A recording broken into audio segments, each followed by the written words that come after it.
Hello YouTube, in today's video I'm going to share with you the top 5 things that you need to do to differentiate your business so that you can succeed selling brand name products on Amazon. If you do these 5 things, your business will easily stand out from all the thousands of other third-party sellers, and it will take off just like mine did. To discover what these 5 things are and how to implement them in your business, keep watching. All right, before we get into the video and I talk about all the specific tactics, I want to make sure that you understand that this video is intended for people who are building a business that resells brand name products on Amazon. A lot of people start off on Amazon with what is called a private label approach, and if that is you, you're not going to find this video terribly helpful. If you aren't sure of the difference between reselling brand name products and the private label approach, just scroll down to the description and there you will find a link to another video titled How to Sell on Amazon, the 3 different ways. When I first started on Amazon back in September of 2016, the very first thing that I did was sit down and document my business processes. As soon as that was done, the next step was to hire some virtual assistants so that they could go and do all the grunt work for me. This was a skill that I had acquired in my previous company after reading Michael Gerber's book, The E-Myth.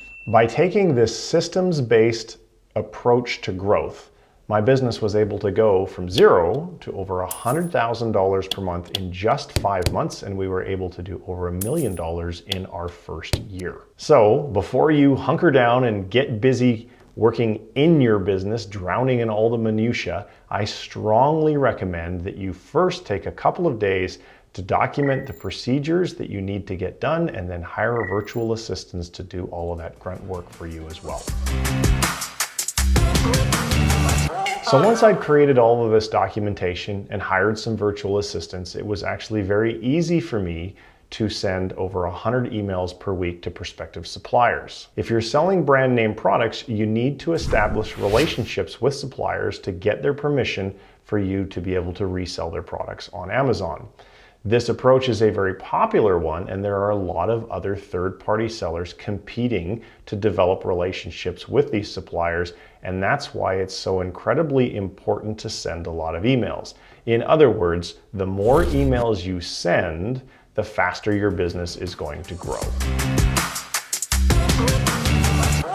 In business and in life, you only get one chance to make a first impression, so don't blow it. And the way to do that is to make sure that you have a professional looking website. Now, when I first started off, I didn't really know what to put on my website, so I simply looked at the websites of some of Amazon's most successful sellers to see what they'd put on their site. I looked at NetRush, I looked at eTails, and I looked at iServe. Now, I don't encourage that you copy their content, but you can sure find inspiration on the types of content that you're going to need to have on your own site. As far as building the site, I build mine on WordPress on a self-hosted platform, and I use the Enfold theme. So someone who can't code like me, it's very easy for me to make a pretty looking website. If all of that was too technical for you, I suggest you probably head over to Wix and set up a site with them. So now that you have this pretty website, you need to also have the right types of content on the site. So aside from your home page and your About Us page and your contact page, what do I mean by the right content? Well, as you reach out to more and more suppliers, you're going to get asked the same series of questions, or you're going to hear the same objections over and over and over again. And it is absolutely critical that you start to write blog posts to be able to give answers to those questions that you're being asked over and over again. And here's why this is so important. When you first get in touch with a brand, it's most likely going to be that you're talking with someone in the customer service department who's simply following the policies and procedures that were sent down to them by their bosses. They don't have the ability to really deviate from those policies and procedures or make judgment calls or so forth. So when they're saying we don't want any more Amazon sellers, and you're saying, well, actually, I think you'd be better off to have fewer sellers, but there's some issues and I've got some ideas and so forth and so on, they simply don't have the authority to be able to change their mind and go, oh, you're right, your account is going to be approved. They're instead going to go to their bosses and try and make a case on your behalf. However, here's where the big problem is. They are very, very unlikely to be able to tell your story or convey your message as eloquently as you conveyed it to them. I mean, after all, they've only heard it one time, so their ability to regurgitate it to their boss is pretty much near zero. This is where content plays a role. By putting your ideas into writing and your message into writing or in video like this, you simply can provide a link to the relevant page on your site, or pages as the case may be, that they can then forward on to their boss or bosses, so that those folks who do have the authority to be able to make an exception and approve your account can see your message and get a sense of your professionalism and your personality firsthand.